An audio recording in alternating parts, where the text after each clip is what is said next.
Good evening. And Shannon, thank you very much for organizing this panel and inviting me to speak here today on this important topic. And thank you to Dr. Hook and Dr. Stakhiv for giving a very detailed and powerful overview of devastation in Ukraine and ecocide created by Russia's invasion. I will give a little bit of a different perspective, speaking on behalf of my organization, Unite Help Ukraine, and how the stories and information that our team receives on a daily basis informs our understanding of the immense environmental devastation and human impact caused by Russia's war in Ukraine. Our organization's mission is to provide the people of Ukraine with critical support that will enable them to survive in the face of adversity, to defend and regain their sovereign territory, and to rebuild and thrive well into the future. We provide humanitarian, medical, and psychological assistance to those affected by the war. Additionally, we focus on raising awareness and advocating for Ukraine to remain a free, democratic, and independent nation. When considering the ecocide and environmental impacts of the war, various images and harsh realities come to mind. As was described previously by Dr. Stakhiv and Dr. Hook, we have several of those that we should consider. Water pollution, contaminated rivers and lakes affecting both human populations and wildlife. Impacts on soil and biodiversity that leads to destruction of fertile land, leading to loss of plant and animal species. Destruction of land and marine ecosystems, which lead to devastation of forests, wetlands, and coastal regions. Air pollution and climate change, increased emissions and long-term effects on the global climate. What ties together all of these issues is Russia's persistent targeting of Ukrainian civilian populations and infrastructure, especially in frontline zones.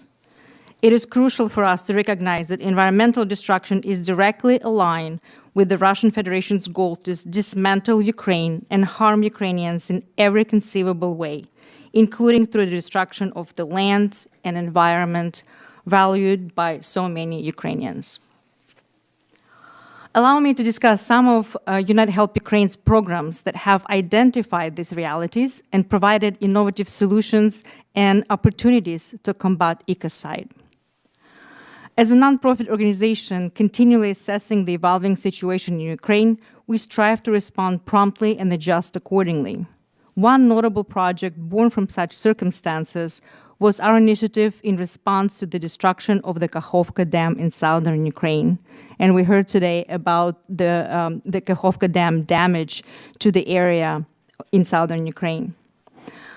It had not only devastating effects on the local civilian populations, resulting in the loss of hundreds of lives due to direct flooding, but also profoundly impacted wildlife, water supply, farming, energy, and the broader environment. The dam's destruction washed away vegetation, eroded riverbanks, and contaminated drinking water sources. As soon as the effects of the dam's destruction became clear, we as an organization acted promptly by dispatching humanitarian medical supplies to affected locals within days of the disaster. Our team also identified serious health and environmental risks posed by contaminated well systems. And we took swift action to address these concerns by setting up water filtration systems in affected communities.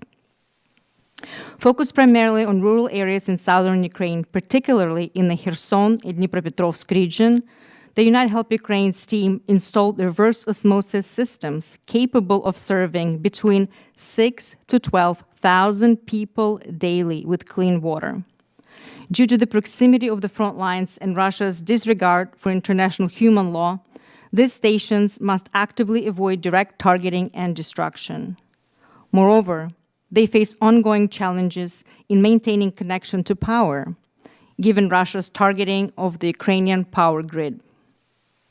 It is important to note that in some villages and towns that have taken in internally displaced people, or IDPs, the population has doubled or even tripled, overwhelming the existing infrastructure, including the water supply.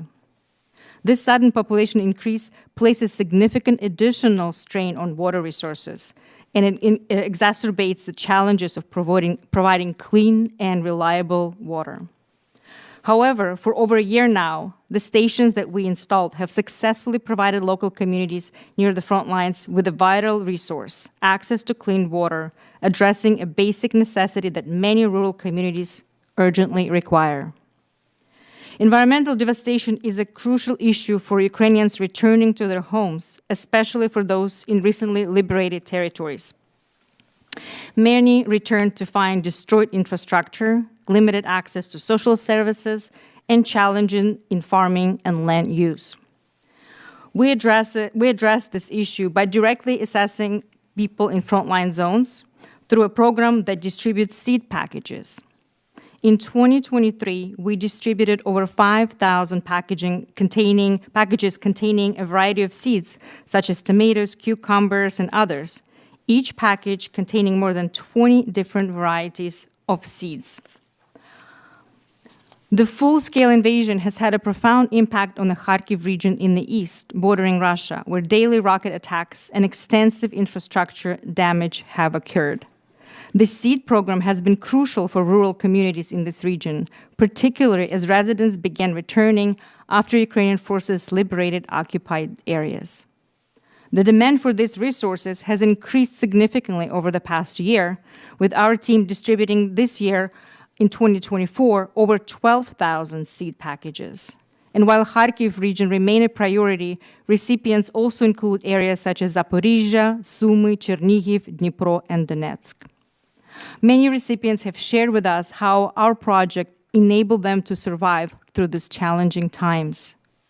Addressing environmental impacts serves not only to meet essential needs for sustainability and self-sufficiency during wartime, but also to uplift returning residents by including things like flowers in seed packages, providing a symbol of resilience and optimism amid their enduring hardships. By offering a sustainable means for Ukrainians to reclaim their liberated homes and restore green spaces amid the destruction caused by Russian military, this initiative has become a unique form of resistance during these difficult times. Despite ongoing attacks on critical infrastructure affecting energy and power grid, Ukrainians and local partners are steadfast in addressing environmental destruction and advancing sustainable solutions. Unite Help Ukraine started collaborations with American companies like Energy Select and Amicus Solar to foster a sustainable, energy-independent future. This partnership focuses on enhancing solar energy production and transitioning from unreliable Soviet-era systems. Solar initiatives support economy continuity, can operate by internally displaced people, and can aid recovery efforts amidst the ongoing war. Our organization, alongside hundreds of others in Ukraine and abroad, seeks solutions rooted in community empowerment. Ukrainians demonstrate a deep commitment to tackling these issues, evident in rebuilding efforts, wildlife initiatives, and the resilience of rural communities. Accountability and progress are essential as we confront the impacts of war, particularly in frontline zones where Russia disregards international law. Sustainable, innovative approaches to energy and water sources are enabling Ukrainians to provide for themselves and support the local economy. By focusing on broader issues of ecocide and beyond, we emphasize the importance of respecting international law and protecting the environment. Ultimately, providing Ukraine with everything it needs is the top priority to ensure that both the Ukrainian people and their land are protected as required. As we navigate this period of the war, the global community must stand in solidarity with Ukraine, supporting its path to stability, democracy, and environmental stewardship. Together, we can empower Ukrainians to rebuild their nation and safeguard their future. Thank you.